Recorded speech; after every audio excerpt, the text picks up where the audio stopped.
welcome back to another reading vlog. I believe this is number 14. I'm gonna lose count at some point. I already have pretty much. So this week, I went through my hopefully you will have seen that video before you see this reading vlog, but I went through my fall library TBR and picked out some books. I had to check online and see which ones had like holes. People had holes on them, and I'm reading those ones first because I know they won't re-renew. But this week I'm starting out with There's Someone Inside Your House by Stephanie Perkins. This is a YA mystery thriller. I'm very excited to read this one. So here on the back, there's just a tiny synopsis on this, and it sounds so good. It says, it's been almost a year since Makani Young came to live with her grandmother, and she's still adjusting to her new life in rural Nebraska. And then one by one, the students of her high school begin to die in a series of gruesome murders, each with increasing and grotesque flair. As the body count rises and the terror grows closer, will Makani survive the killer's twisted plan? So it sounds so good. That's the one I'm starting out with, and it's not too long. I have a feeling if this is like one of those really good like thriller books, it'll keep me sucked in till the very end. So I'm very excited to start with this one. I will go ahead and show you the rest of the ones that I'm gonna be reading this week, and I'll just, when I go to read them, I'll read the synopsis off of them then. But the next one I'm going to be reading is Final Girls by Riley Sager. This will be my first Riley Sager book. So I know I've heard people have had mixed reviews about Riley Sager and everything, but I'm excited to try it out and see how it is, especially this one because it sounds just so good from the back. And when I get to this one next, I'll read the backs of the synopsis for you so you could see, but it just sounded really interesting to me. So and then the last book I'm going to read this week is The Bride Test, which sounded really good, by Helen Hong. So, and it's a romance, so we're going with 2 thrillers this week and a romance. So I'm going to start out reading this book, and then I'll give you any updates if I have any while I'm reading it. Hi guys, so a little update to the weekly reading vlog. I don't know if I'm going to be able to finish this vlog in enough time because I forgot that Friday we're actually leaving to go on vacation. We're going to Florida next week for a whole week. So Friday's usually when I edit the vlog. Well, Saturdays technically when I usually edit the vlog and post it. But since I'm going to be in Florida on Saturday, we're leaving Friday. We're going to stay at my sister-in-law's house because it's a little bit closer to Florida. It's about 2 hours from here, but it's 2 hours closer to Florida than we are. So we're going to stay there Friday night and then leave early in the morning for Florida on Saturday morning. So we will make it to Florida on Saturday, but I'm not going to be able to edit the vlog because I'm not bringing my computer. I know a lot of YouTubers bring like their computer with them and everything, and they'll edit while they're on vacation.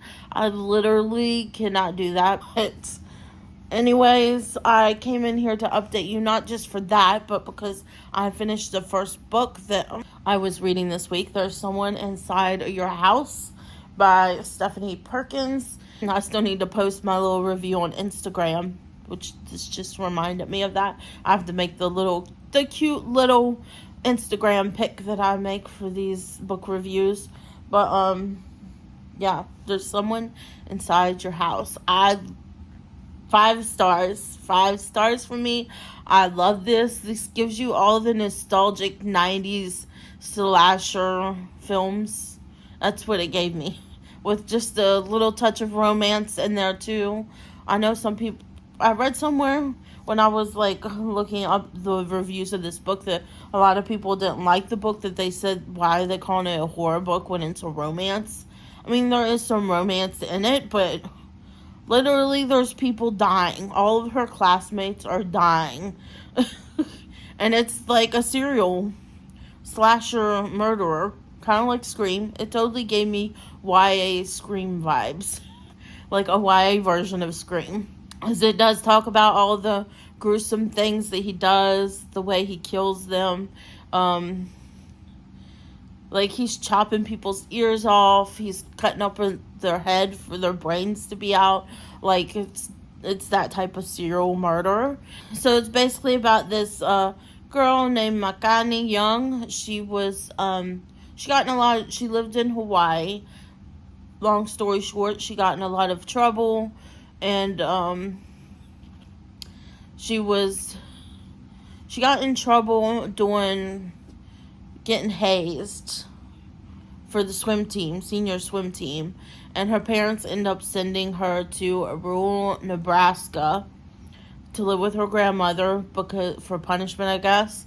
But way she describes it, she said that her parents never really paid attention to her anyways, so she thinks they were all just too happy to get away from her.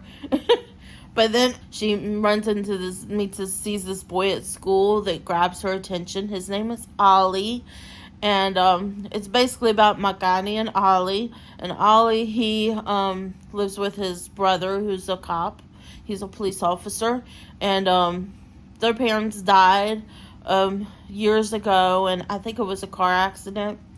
So he's been living with his brother, and he also has like a bad reputation. There's a lot of rumors and stuff that's being said about him, but Makani doesn't care. She likes him, basically. Anyways, at the beginning of the book, somebody dies. At the very beginning, somebody dies, and then it pretty much goes and introduces the characters and talks about them. She ends up falling for Ollie, and there is some romance and stuff in the middle of the book, but there's still people dying, and they're trying to find who's killing people because they're not leaving any evidence behind on their killings. But it's so good. I really liked it. I ate this book up. I read it in a day. I started it. It was literally a day because I started it at nighttime and then finished it in like the middle of the next day. So it was so good. I love the writing. So good that I already got the other. She has another one that's I don't remember the name of it now.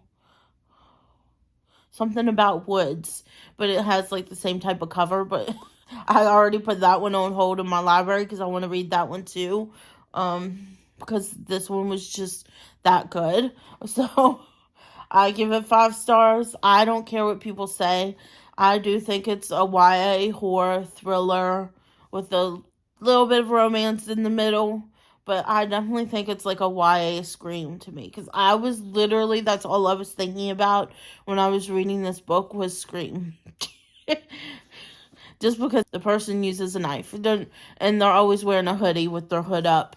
So it was really good. I don't care what nobody says. I guess it's just personal preference when it comes to it. But anyways, I finished that book yesterday. Started Final Girls by Riley Sager this morning, and I'm on chapter 3, I believe.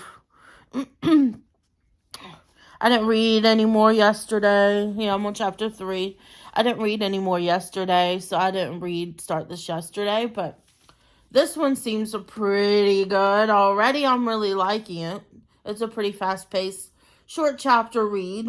Let me read this little synopsis for you here on the back. It says, 10 years ago, college student Quincy Carpenter went on vacation with 5 friends and came back alone. In an instant, she became a member of a club no one wants to belong to, a group of similar massacre survivors, known in the press as the Final Girls. Lisa, who lost 9 sorority sisters to a college dropout's knife, Sam, who went up against the sack man during her shift at the Nightlight Inn, and now Quincy, who ran bleeding through the woods to escape him. Despite the media's attempts, the girls never meet. Now Quincy is doing well, maybe even great thanks to her Xanax prescription. She has a caring, almost fiancé Jeff, and a therapeutic presence in Coop, the police officer who saved her life all those years ago. Her memory won't even allow her to recall the events of that night. The past is in the past. That is, until Lisa is found dead in her bathtub. Wrist slit, and Sam appears on Quincy's doorstep, intent on making Quincy relive the past.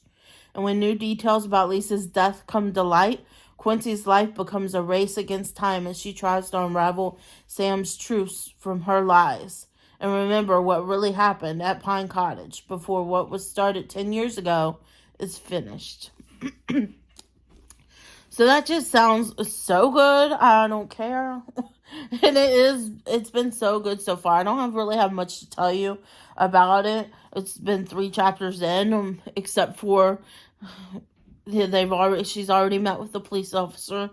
Turns out that you've seen about the person, she died, her wrists were slit in the bathtub, and he was asking her about that. And when she left from the meeting with the police officer, she swiped, she said it was an au pair, looked like an au pair that kept looking at her and had a baby with her and everything, and she swiped her phone as she was leaving. It seems like she does that often, because when she took it home, she has a locked drawer, and she put it in a locked drawer with a bunch of other things that she's apparently taken. So I'm like, I don't know what she's doing with that, but I guess we'll find out more as we read longer. But I know that she lies. She says that he never asked about her locked drawer, but she says that he just assumes that it's probably bills or some important stuff in there. But yeah, interesting. So I'm going to keep on reading it. And then I'll give you an update once it's over, my thoughts on it and everything. But so far, I'm really liking it. The 3 chapters went by really fast. It has short chapters. It seems pretty fast-paced. This book, sometimes they did have longer chapters, but this was so fast-paced that it didn't feel like it was long chapters, if you know what I mean. So I forgot to add that in here. But I'm going to go ahead and do some more reading, and I will catch you guys up when I'm finished with the book. Hi guys, so I'm here to give you a little update. I'm actually waiting for my son to get out of school right now. And I just finished reading Final Girls by Riley Sager. This is my first Riley Sager novel that I'm reading, and it was so good. Oh my goodness. The twist I didn't see coming. Who the person was that killed all those people. I feel like I should have seen it coming, but I didn't. The twist got me. I didn't see that one coming. And I just loved how it ended. It just had such a really good full circle ending moment. Definitely 5 stars for me. And I'm excited to read more by Riley Sager. That was really good. I know there's been mixed reviews. Some people like Riley Sager, some people don't. They think I guess the novels are predictable. You can figure the twist out and everything. But maybe because I haven't read a whole lot of mystery thrillers, I've just recently started picking up more mystery thrillers because, it's the time of the season and all. But yes, this was so good. So it is Wednesday now. And the other book that I was telling you I was going to read, The Bride Test, I looked online and it was due today. So I'm not going to be reading that one this week. I'm going to return it. And then I was looking on Goodreads and found it's book 2. So there's a book 1 that is before that book. So I'll probably re-rent it or re-check it out at my library. I don't know why I'll re-rent it like it's a Blockbuster or something. I'll go to my library and probably check it out again, The Bride Test, but I want to get the patient quoting or whatever the first name of the book is. I want to get that one first, and then I'll check out The Bride Test, because I hate that I missed out on it. I really wanted to read that because it sounded like a really good book, but instead I'm reading one that I actually just picked up from the library the other day when I was returning books. I had a whole bunch of books. Had a whole bunch of more books that came in from the library for me to read. So I'm going to be reading When in Rome. This is going to be my first Sarah Adams book. So we're doing a lot of first authors this week. But yeah, I'm very excited. This is like so like a little compared to Final Girls. I thought the book looks so much smaller in comparison. And it's actually kind of thin. I don't know why I was thinking it was going to be thicker, but it's kind of a thin book. So I've heard so many good things about this book and the second one. So I had the second one on my list too for when this one is done, which I can't remember the name of the second one right now. But I know a lot of people raved about When in Rome and said it was really good. So I'm going to read you the little synopsis off the back of this, and it just sounds so good. It says, Opposites certainly attract for a stranded pop star and a small-town baker in this charming slice of romance from Sarah Adams, author of The Cheat Sheet, which I haven't read The Cheat Sheet, but I have heard good things about that book too. It says, Amelia Rose, known as Ray Rose to her adoring fans, is burned out from years of maintaining her Princess of Pop image. Inspired by her favorite Audrey Hepburn film, Roman Holiday, she drives off in the middle of the night for a break in Rome, Kentucky, that is. When Noah Walker finds Amelia on his front lawn in her broken down car, he makes it clear he doesn't have the time or patience for celebrity problems. He's too busy running the pie shop his grandmother left him and reminding his nosy but lovable neighbors to mind their own business. Despite his better judgment, he lets her stay in his guest room, but only until her car is fixed. Then she's on her own. But Noah starts to see a different side of Ray Rose. He sees the real Amelia, kind-hearted and goofy, yet lonely from years in the public eye. He can't help but to get close to her. Soon she'll have the return to her glamorous life on tour. But until then, Noah will show Amelia all the charming small-town experiences she's been missing, and she'll help him open his heart to more. Amelia can't resist falling for the cozy town and her grumpy tour guide, but even Audrey had to leave Rome eventually. So this just sounds so cute, a little small-town romance, grumpy sunshine trope. I'm really excited. I'm going to go ahead and start it now because I do have a little bit of time before. I have about a half an hour left until my son comes out of school. So I am going to go ahead and start reading this one. I hope it's good. I hope it lives up to the hype of what everybody's putting it for. I hate reading books that I'm so hyped up about, that people are so hyped up about, so that I'm so excited to read them. I would be let down if it wasn't as good as everybody says. But I'm gonna go ahead and start this one because it just sounds so good, and I need a little cute small town romance after reading a thriller about a serial killer. So this is gonna be good for me. So I'll give you any updates I have, or maybe I'll just update you at the end. But I think this is gonna end up being I know I talked about it in my last cut. I think this is going to end up being like a 2 weeks reading vlog because I am going on vacation. We leave on Friday. We're leaving Friday night. And we're not going to be back until Sunday. I believe Sunday is when we leave from Florida. So I'm going to take some books with me. I'm only going to take 2 books. Well, I lied. I'm going to take 3 books in my Kindle to Florida. So we'll see what I end up reading, but I'll let you know when I give you the update. Because I'll probably give you the update of this maybe Friday. If I can give you the update Friday morning on this, then I'll let you know the books that I've already chosen, the books I'm taking. But since I'm in my car right now, I can't show them to you. So when I give you my update Friday, hopefully, I will let you know what books I'm taking with me on vacation and what books I'm packing. And now, of course, I'm packing my Kindle, and I'm going to be packing my reading light. I have a reading light that hangs around my neck and points on the book. I'm going to pack that, and I'm going to pack the chargers for them so I can charge them while I'm in the hotel, because we're definitely going to be there for a while, because I know we're there Saturday to Sunday, I thought, or maybe it's Saturday to Saturday. I think it's actually Saturday to Saturday. Still, seems like a long time that we're in Florida. But, yeah, I'm going to go ahead and go and start reading this. And I'll be back once I've finished it. Or if I have any, like, exciting moments that are happening in the book that I feel like I need to share with you. So, I'll be back. Hi guys, so I'm back from vacation.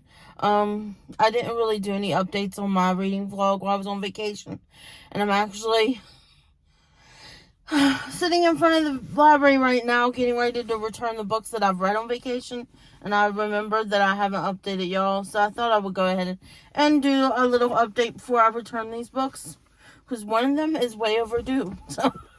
So first of all, we have When in Rome. We started this before vacation, and I did finish this on our drive to Florida. This is one of those books where it's not even that big, but I loved this book so much. It's one of those books where you just think it's so cute and so sweet, and there's such cute, funny moments in it and banter that you don't want to put it down.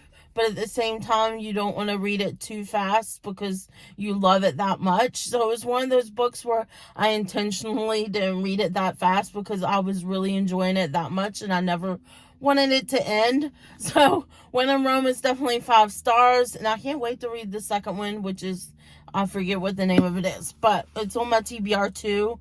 My library holds, so when it becomes available, I'll read the next one in the series. But I really love this. I love the writing and everything. So I think Sarah Adams is going to be another author that I really read all the books of. So that was that one. The next one I read was Frida McFadden, The Housemaid. So this one, you guys, this one's one of those ones you pick up, you start reading, and you can't stop until you read all of it. The twist was, wow, amazing. 5 stars for this book too. This is the book that is grossly overdue because I don't know how I found this before vacation. I probably shouldn't have picked it up. It was on the front at the, like, I guess Hot Reads at the front of my library, and I had to grab it as soon as I seen it. And then when I looked online, there was like 120 people waiting in line for holds for this book. So I'm like, why was this book sitting there when there were so many people waiting for holds on it?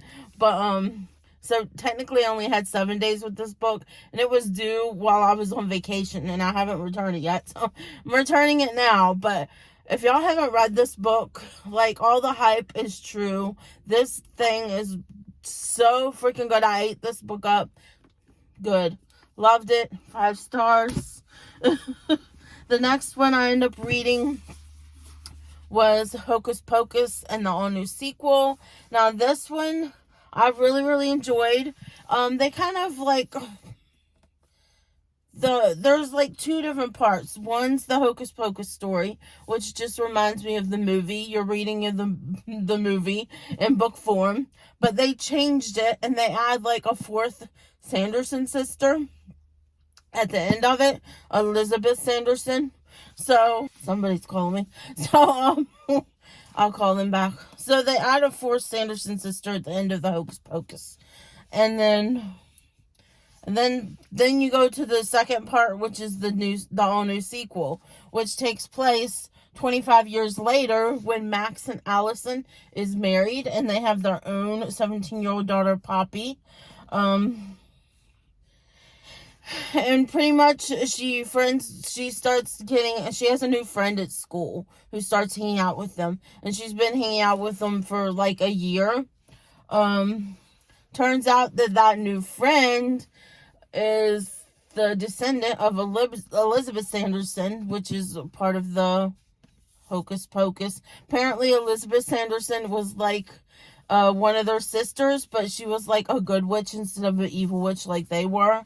And so this new character ends up being a descendant of Elizabeth Sanderson and a good witch. And the book, the Hocus Pocus book, appears just out of nowhere on her bed. So that was weird. So they, instead of lighting the black flame candle like they did in the first book, because they have the black flame candle locked away. So the new friend, I can't remember her name. Can't remember the new friend's name. But her new friend, Isabella. I think it's Isabella. I think her new friend's name is Isabella. She brings a Ouija board to the Halloween party that they have every year. Kind of like the Halloween party that, Allison's parents had every year, the Halloween party that Allison's parents had in the Hocus Pocus movie. They're doing that now because they live in that house now. 25 years later, they're married and they live in Allison's parents' house because their parents moved away.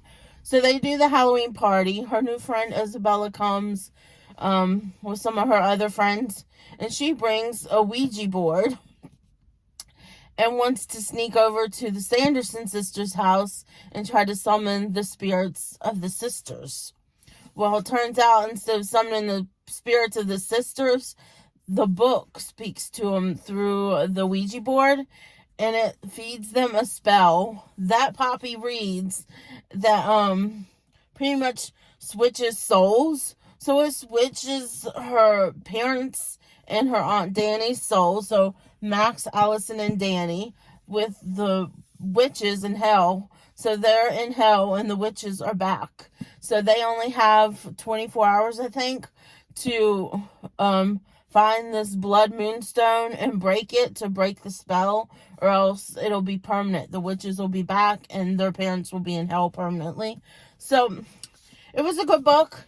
I think it was, because you can tell there, if you look there, there's like a little black line. That is the part where the thicker part is the all new sequel. The beginning part, that's the Hocus Pocus.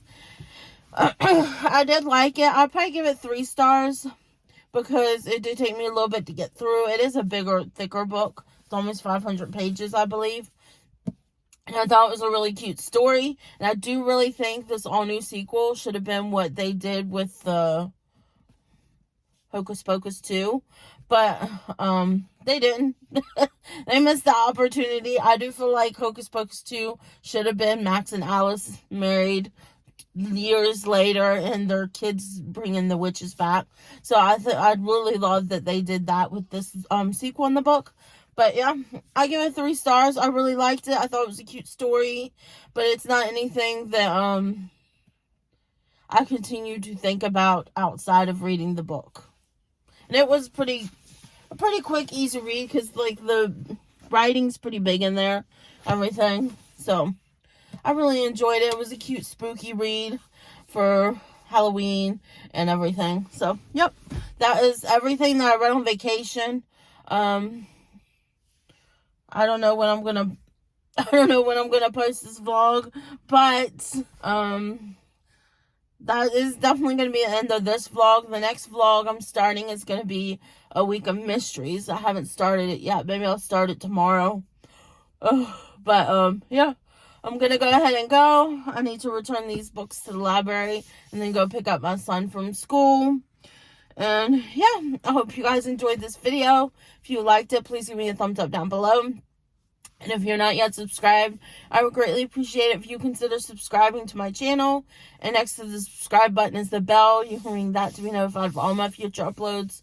And I hope you guys are having a great day, night, weekend, or whenever it is you're watching this. And I'll see you guys next time. Bye, guys.